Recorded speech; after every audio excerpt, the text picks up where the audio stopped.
one of the things I've really learned of how important things are is narrowing down your niche market. And rather than go for the scattergun approach of appealing to millions and millions of people, because there are millions and millions of people online, target a few thousand people. And if you can talk directly to their issues and directly to their needs, they're more likely to buy your book than, you know, trying to meet everyone's needs and everyone's different things. So think about, when you're thinking about writing a book, think about the person's gender, age, where they might live in the world, how their finances, their interests and their hobbies. Now, another thing you can do is you can create a Facebook post, and it'll have down the bottom in the little blue box, boost.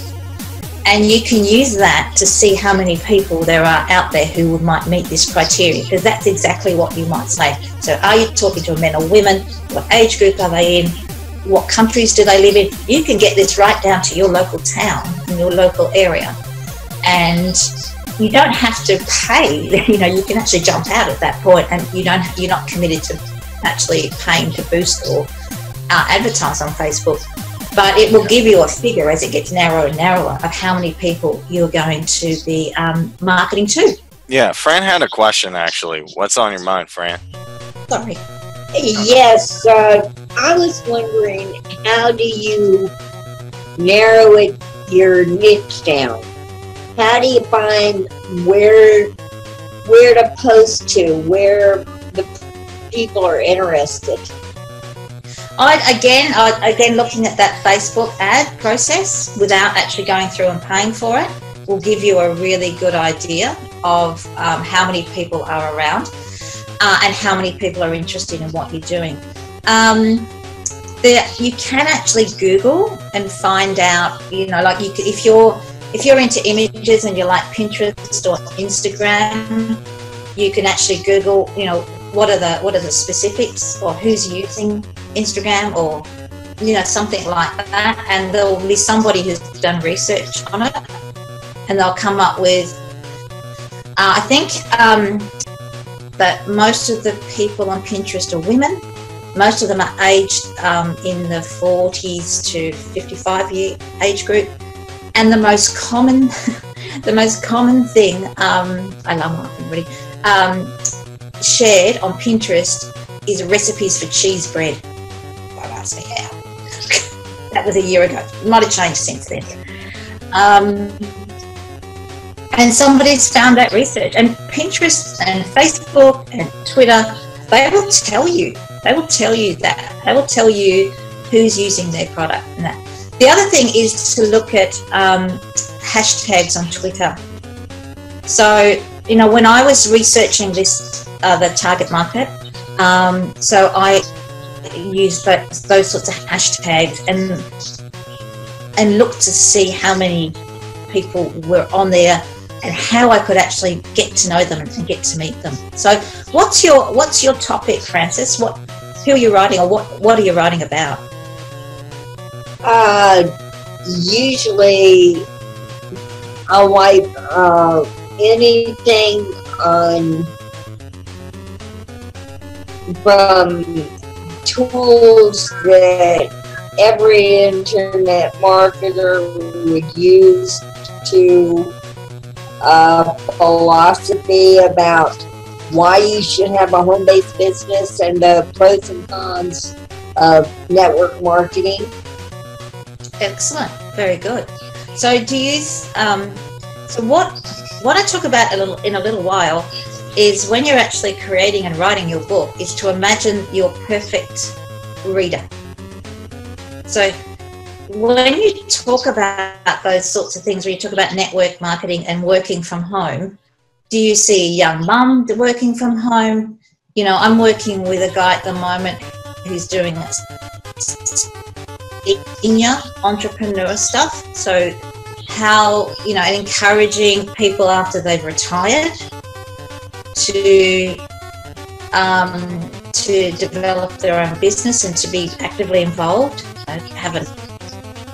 To think that makes sense. So when you're talking, when you're developing your ideas and your content, for your blogs and for your social media, who do you imagine is reading it and looking at it and have that image in your head? I would say... Probably say that's too wide. Yeah. And this is something I had a lot of trouble dealing with probably about 2 to 3 years ago, because you desperately want to get it out there, and I desperately wanted to earn money, but I've since learned that you really need to focus. You need to pick, because there's so much going on now. You really need to sort of get focused. Like, I ran a big dog training centre the other side of Melbourne, and I know that every second house in the state of Victoria in Australia has a dog, if not two. And I was in a big suburb. It's a huge suburb, and there are 6 to 7 new families moving into this suburb every day. It's one of those really high growth areas. But I also know that I had to sort of come to terms with the fact that not everybody is free on Sunday mornings. Not everybody wants to train their dog.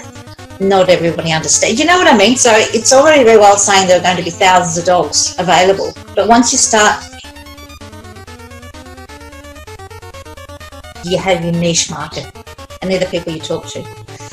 So yeah, I'd probably say you need to sort of decide, and you know, you can always change it. I really could relate to more people over 50 to 70, maybe even 65, that are retired or about to retire, and they just need another interest. So that's it. And you know, then that's one of the things I look at in my book, is that grandparents now, or you know, our seniors, have access to all the information in the world like we never had before, and how we can use that. And my motivation that I'm looking at is quite different to yours, but in some respects we're talking to the same people. Yeah, good. Thank you. Yeah, that really addressed the question.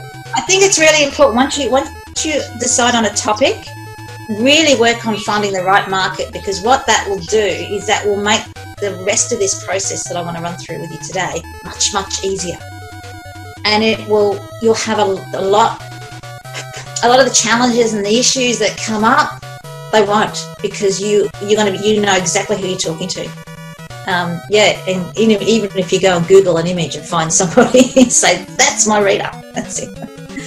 So the next one is finding the right market.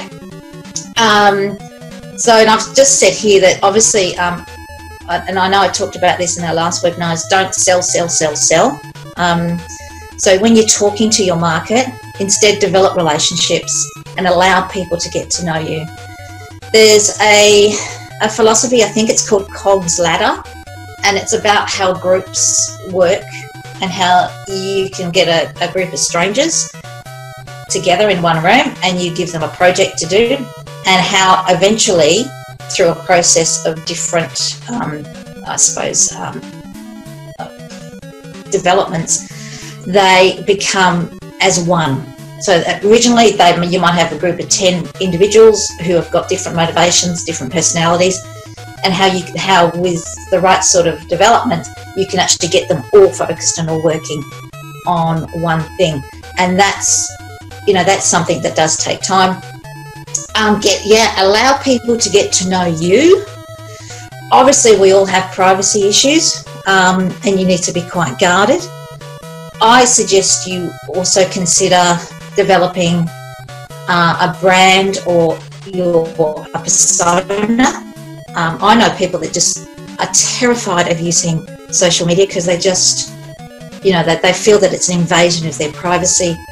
So, it's also a good idea to develop a persona that's a little bit separate from your personal life, if you want to. Of course, you don't have to. I can't encourage anyone to share and be generous. Give away your time, your thoughts, and even your book. So don't grab your book and hold on to it tight. Give it away. give it away. The more people that see your book, the more positive energy it will generate. And, you know, down the track we could look at something like getting reviews, which is essential for any promotion of your book.